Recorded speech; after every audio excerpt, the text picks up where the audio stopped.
Hello everyone, कैसे हैं आप सब। एक बार पुनः आप सभी का आपके अपने चैनल सी कोचिंग क्लासेस पर स्वागत है। और आज मैं इस वीडियो में प्यारे भाइयों आप लोगों के बहुत सारे प्रश्नों के जवाब देने वाला हूं, जैसे कि कमेंट बॉक्स में कमेंट करते हैं और उन प्रश्नों का मैं यहाँ पर नोट डाउन कर लिया प्यारे भाइयों और उन प्रश्नों का जवाब देने वाला हूं। तो आप लोग वीडियो को अंत तक देखना, सभी क्लास के बच्चों के लिए काफ़ी हेल्पफुल है, चाहे वो रनिंग में हो चाहे वो 12th क्लास पिछले साल रनिंग में रहे होंगे, सबके लिए महत्वपूर्ण है।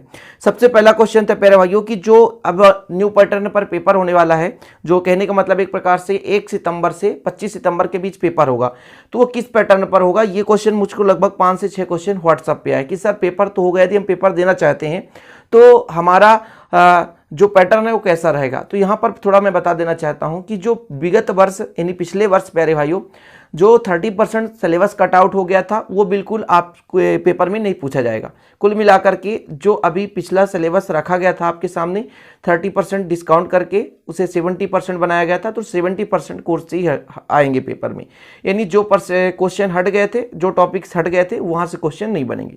पहला डाउट क्लियर हो गया कि पेपर किस पैटर्न पर होगा, है ना। इसके लिए ऑनलाइन आवेदन कब तक कर पाएंगे सर, इसका क्लियर डेट बताइए, मतलब क्लियर नोटिफिकेशन बताइए। तो आपको मैं एक पहले भी वीडियो बनाकर बताया था प्यारे भाइयों कि जो भी 10th या 12th से है ना स्टूडेंट हैं और रनिंग में पिछले साल थे और जो भी रिजल्ट तैयार हो रहा है उससे यदि नाखुश रहेंगे तो 1 अगस्त से 10 अगस्त के बीच अपना आवेदन कर सकेंगे, यानी एमपी ऑनलाइन पे जा करके या कि मोबाइल के थ्रू कहीं से भी ऑनलाइन करने का जो डेट रहेगा वो 1 अगस्त से 10 अगस्त तक रहेगा। ठीक है, क्लियर हो गया। दूसरा क्वेश्चन हो गया, अगले क्वेश्चन पर चलते हैं। पेपर कब से कब तक होगा, ये कंफर्म है सर कि नहीं, ये झूठा खबर तो नहीं है। तो अभी तक मैं बता दूं प्यारे भाइयों कि जो भी 100% न्यूज होता है वो मैं ट्विटर से लेता हूं, जो ऑफिशियल है ना ट्विटर अकाउंट होते हैं, जैसे मध्य प्रदेश जनसंपर्क एमपी है ना और इंदर सिंह परमार जी का, शिक्षा मंत्री जी का, तो वहां से आप कोई भी न्यूज उठाएं वो 100% श्योर ही माना जाता है। तो जो पेपर का 100% डेट है तो 1 सितंबर से है ना 25 सितंबर के बीच होगा। ये चीज क्लियर हो गई उन बच्चों के लिए था प्यारे भाइयों जो कि पिछले साल थे। अब बात कर लेते हैं कुछ ऐसे क्वेश्चन जो कि अब प्रेजेंट टाइम में पढ़ाई कर रहे हैं, है ना। उनका कहना कि पहला क्वेश्चन था कि सर जो हमारा एडमिशन है वो केवल 15 जुलाई तक होगा कि बढ़ेगा। तो आपको बता देना चाहता हूँ, आज की खबर में आया है कि जो आपका एडमिशन है वो अब 15 जुलाई को हटा करके 31 जुलाई तक कर दिया गया है। बहुत सारे बच्चे एडमिशन नहीं ले पा रहे हैं, अभी लगभग 50% भी एडमिशन नहीं हुआ गवर्नमेंट स्कूल पर, तो वो 31 जुलाई तक हो गया है कि 31 जुलाई तक आप एडमिशन ले पाएंगे। दूसरा क्वेश्चन है कि जो परीक्षा फॉर्म है कब भरा जाएगा, क्या सही है, न्यूज वाले सही बोल रहे हैं। तो बिल्कुल आपको मैं बता देना चाहता हूं प्यारे भाइयों कि जो परीक्षा फॉर्म है आपका वो परीक्षा फॉर्म 1 सितंबर से भरा जाएगा। अब कई सारे बच्चों ने कहा कि सर लेट फीस लगेगा कि नहीं, तो आपको बता दूं 1 महीने का आपके पास टाइम रहता है कि 1 महीने का अभी भी दिया गया है कि 1 महीना तक आप परीक्षा फॉर्म अप्लाई कर दें। तो परीक्षा फॉर्म अप्लाई करने के लिए आपके पास 1 महीना टाइम है, तो आप लोग भर लें।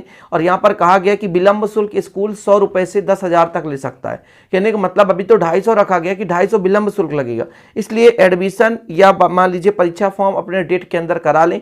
सभी बंदे, सभी बच्चे, छोटे भाई बहन, मैं सभी से आग्रह करता हूं कि यार एडमिशन तो करा ही लो, सत्र स्टार्ट हो चुका है। ओके, चलिए अगला क्वेश्चन था प्यारे भाइयों लेट फीस के बारे में। तो बता दिया कि लेट फीस लगेगा ही। लेट फीस क्यों लगेगा, क्योंकि भाई आप लोग यदि गैर जिम्मेदार है, आपको बार बार नोटिफिकेशन दिया जाता है, आपको नोटिस किया जाता है, टीचर भी फोन लगाते हैं, आपके घर आते हैं, इतने भी आप एडमिशन नहीं ले पा रहे हैं तो फिर आपकी ये कमी है, इसलिए लेट फीस लगाया जाता है। ठीक है, अगला क्वेश्चन है 10th का पेपर है ना किस आधार पर होगा, कैसे किया जाए। तो प्यारे भाइयों आपको बता देना चाहता हूं कि जो अगले साल यानी इस साल जो 10th का पेपर भैया जो भी है वो पुराने पैटर्न पर होगा, यानी 30% डिस्काउंट करके और 70% का जो आपका पेपर लिया जाएगा, जो भी अभी फॉर्म अप्लाई करेंगे। जो अगले सत्र का प्यारे भाइयों उसमें भी बेस्ट ऑफ 5 लागू होगा। इसका कारण ये है क्योंकि अभी उतना अच्छे से पढ़ाई हो नहीं पा रहा, इसलिए बेस्ट ऑफ 5 रहेगा। अब बहुत सारे बच्चों के मन में क्वेश्चन है कि सर जो हम पेपर देंगे उसमें क्या बेस्ट ऑफ 5 में से एक सब्जेक्ट यदि हम ना पढ़ें तो क्या हमारा काम चल जाएगा। तो चीज़ें मैं आपको क्लियर करना चाहता हूं प्यारे भाई। इसी को ध्यान में रखते हुए पिछले साल इंदर सिंह परमार जी ने कहा था कि अब बेस्ट ऑफ 5 हटा देंगे क्योंकि बच्चे एक सब्जेक्ट पढ़ाई नहीं करते हैं, लेकिन इसलिए इस बार फिर से बेस्ट ऑफ 5 लगा दिया गया क्योंकि ताकि बच्चे पढ़ाई हालांकि अच्छे से नहीं कर पाए तो उनको दिक्कत ना हो सके। लेकिन आगामी समय में ये गारंटेड है प्यारे भाइयों कि बेस्ट ऑफ 5 हट जाएगा, बेस्ट ऑफ 5 हट जाएगा। ठीक है, ये क्लियर है क्योंकि बच्चे अब बहुत सारे इंग्लिश, जैसे इंग्लिश सीट का कमजोर है तो वो बिल्कुल नहीं पढ़ते हैं क्योंकि जानते हैं हमको 5 विषय में फोकस करना है। बेस्ट ऑफ 5 रहेगा, एक में फेल भी हो जाएंगे कोई दिक्कत नहीं होगी। इस स्थिति को ध्यान में रखते हुए आगे चलकर बेस्ट ऑफ 5 भी हट जाएगा।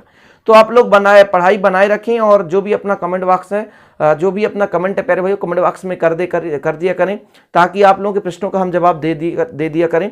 और ऐसे ही वीडियो हम बना दिया करेंगे ताकि आप लोगों को प्रश्नों का सभी जवाब आपसे मिल जाए।